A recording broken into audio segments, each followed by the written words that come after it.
এই গণহত্যাকে নিষিদ্ধ কিংবা নির্বাচন জনগণের ভোটাধিকার। প্রিয় দর্শক শ্রোতা, ঘটনা কিন্তু ঘটে গেছে। ঘটনা কিন্তু ঘটাই দিয়েছে আমাদের নুরুল হক নুরু ভাই, বিপি নূর। তাকে আপনারা হয়তো অনেকেই চেনেন। বাংলাদেশে এমন কোনো লোক নাই বিপি নূর ভাইকে না চেনেন। সুপ্রিয় দর্শক শ্রোতা, আসসালামু আলাইকুম। দেশে এবং প্রবাসে, দূরে এবং কাছে, যে যেখান থেকে আজকের এই ভিডিওগুলো দেখার জন্য প্লে করেছেন, সবাইকে আন্তরিক শুভেচ্ছা, অভিনন্দন। দর্শক শ্রোতা, নতুন আরো একটি ঘটনা ঘটে গেল বাংলাদেশে এবং ঘটতে চলেছে। তারই একটি আভাস দিল আমাদের নুরুল হক নুরু ভাই।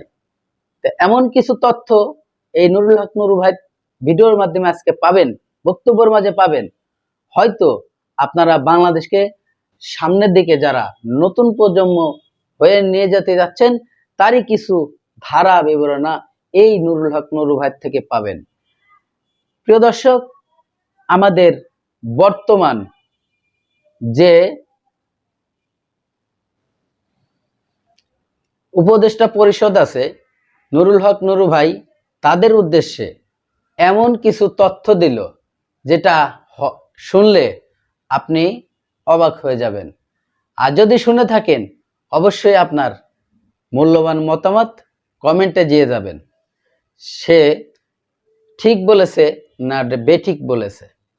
নুরুল হক নুরু ভাই এই বাংলাদেশের গণপরিষদের তার যে দলটা, তার পক্ষ থেকে সে যতবার নির্যাতিত হয়েছে, বাংলাদেশের কোনো নেতা মন্ত্রীরা আজ পর্যন্ত এই ধরনের নির্যাতিত হয় নাই।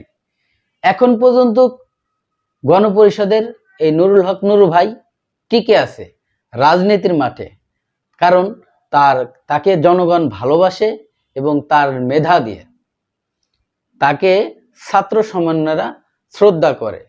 শুরু থেকে এই ছাত্রদেরকে মূল্যায়ন করা শিখিয়েছে এই নুরুল হক নুরু ভাই।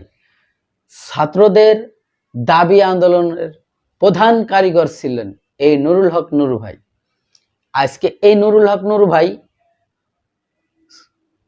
এখন এমন কিছু তথ্য দিতে চলেছে, এমন কিছু কথা বলতে চলেছে, আপনারা সেই কথাগুলো যদি শোনেন তার মুখ থেকে, তাহলে বুঝতে পারবেন যে আগামী নতুন প্রজন্ম এই দেশ কোন দিকে যেতে চলেছে। এবং উপদেষ্টা পরিষদের যারা সদস্যরা রয়েছে, ওনাদের হয়ে কিছু তথ্য এই নুরুল হক নুরু ভাই দিছে তার এই বক্তব্যের মাঝে। তো বেশি কথা আর বাড়াতে চাই না, চলুন